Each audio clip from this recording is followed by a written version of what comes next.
And what if he brought Marina back to his colony, and suddenly she became the special one?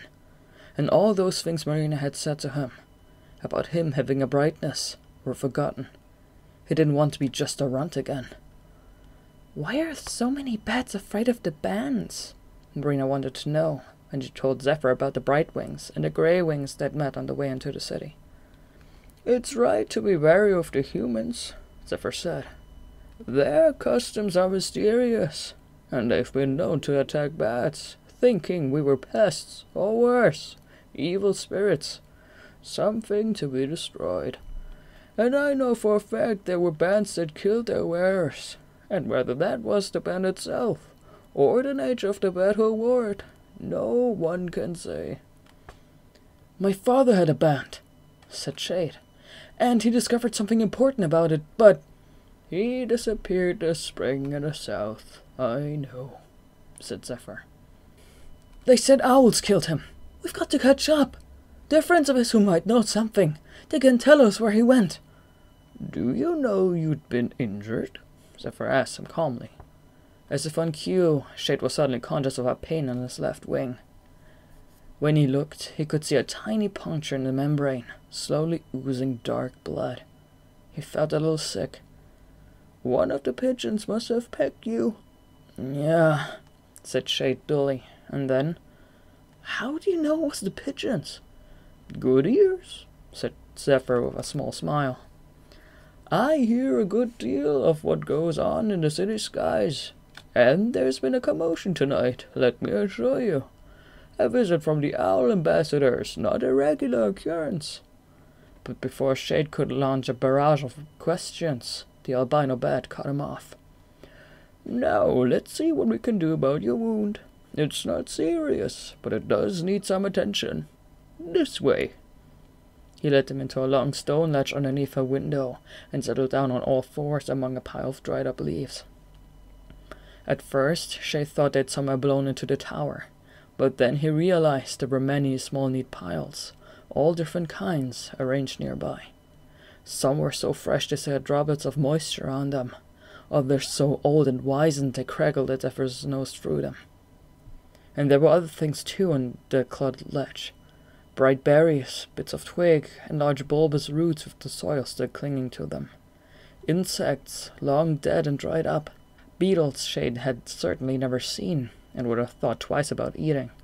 Scaly armor and horny spikes around the head. There were little pieces of decayed earthworm and grubs and moths. "What's he got all that stuff for?" Shade whispered suspiciously to Marina. "I collect them," Zephyr said, obviously overhearing. "There's no need to be suspicious. They're very useful, believe me. Try to keep an open mind. I've been around this earth somewhat longer than you." Shade grunted, embarrassed. He should have known Zephyr would hear. With his sonic eye, he'd seen halfway across the city to the pigeon roost. He could practically read your thoughts. After a moment, the albino bat returned with a berry in one claw and a leaf in another. "Unfurl your wing," he told Shade. He proceeded to chew the berry, working it over thoroughly in his mouth. "What are you doing?" Shade asked. Without answering, Zephyr leaned over Shade's wound and drizzled the finely mulched berry juice onto it. It stung, and Shade flinched. "Hey!" "This will prevent an infection from spreading through your wing, and it will heal faster." Zephyr gently spread the oily fluid with his tongue. "A berry does all that?" Marina asked. "It's a common enough potion," said Zephyr. "Now, sleep is the best thing for you." "No," said Shade. "We can't stay. I mean, we need to get going. We've lost so much time." But he felt exhausted, and now the rip in his wing was beginning to hurt, sending sharp jabs into his shoulder. "Believe me, Silverwing, you need to sleep," said Zephyr. "And you couldn't find the route you need right now, even if you wanted to." Shade didn't understand. He was about to ask him to explain, but Zephyr had already taken a very small nib of the leaf he'd carried over. This one had a distinctive shape and dark veins, and Shade couldn't remember ever having seen it before.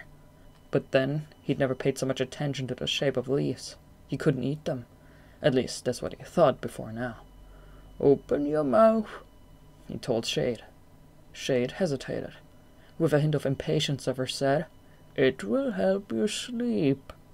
Reluctantly, Shade opened his jaws, wincing as the albino bat drizzled the leaf juice down his throat. At least it didn't taste terrible. In fact, it had almost no taste at all. "You should sleep on all fours tonight, with the wings spread flat."